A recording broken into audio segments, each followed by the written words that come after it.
एक बार की बात है। एक शहर में एक परिश्रमी, ईमानदार और सदाचारी लड़का था। माता पिता, भाई बहन, मित्र, रिश्तेदार सब उससे बहुत ही ज़्यादा प्यार करते थे। सबकी सहायता के तत्पर रहने का कारण पड़ोसी से लेकर सहकर्मी तक उसका सम्मान करते थे।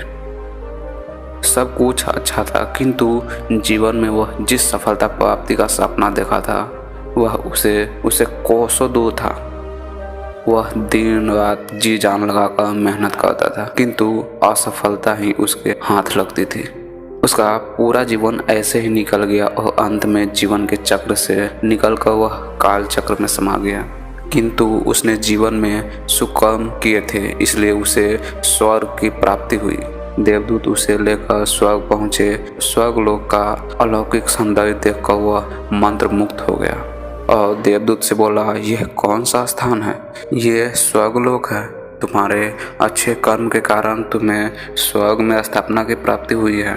अब से तुम यहीं रहोगे। देवदूत ने उतार दिया। यह सुनकर लड़का खुश हो गया। देवदूत ने उसे वह घर दिखाया जहां उसके रहने के लिए सारी व्यवस्था की गई थी। वह एक आलीशान घर था। इतना आलीशान घर था उसने अपने जीवन में कभी नहीं देखा था। देवदूत ने उसे घर के भीतर लेके गया और एक एक सारे कमरे दिखाने लगा। सभी कमरे बहुत ही सुंदर थे। अंत में वह उसे एक ऐसे कमरे के पास लेकर गया जिसके सामने लिखा था स्वर्ग कक्ष। जब वे उस कक्ष के अंदर पहुंचा तो लड़का यह देखकर दंग रह गया कि वह बहुत सारे वस्तु छोटे छोटे प्रतिरूप में रखे हुए थे। ये वही वस्तुएं थी जिन्होंने पाने के लिए उसने आजीवन मेहनत की थी, किंतु हासिल नहीं कर पाया था। आलीशान घर, कार, उच्च अधिकारी का पद, ऐसे ही बहुत सारी चीज जो उसके सपने में ही रह गए थे।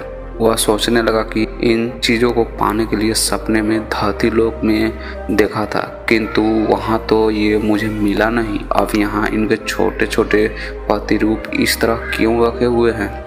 वह अपनी जिज्ञासा से यह नियंत्रण नहीं रख पाया और पूछ बैठा, यह सब यहाँ इस तरह से पीछे का कारण क्या है? देवदूत ने बताया, मनुष्य अपने जीवन में बहुत से सपने देखते हैं और उसके पूरा करने के लिए भी कामना करते हैं, किंतु कुछ ही सपने के प्रति वह गंभीर होता है और उन्हें पूरा करने का प्रयास करते हैं। ईश्वर और ब्रह्मांड मनुष्य के हर सपने पूरा करने की तैयारी करते हैं, लेकिन कई बार असफलता ही प्राप्ति होती है। हादसा होकर और कई बार दृढ़ निश्चय की कमी के कारण मनुष्य उस क्षण प्रयास करना छोड़ देता है।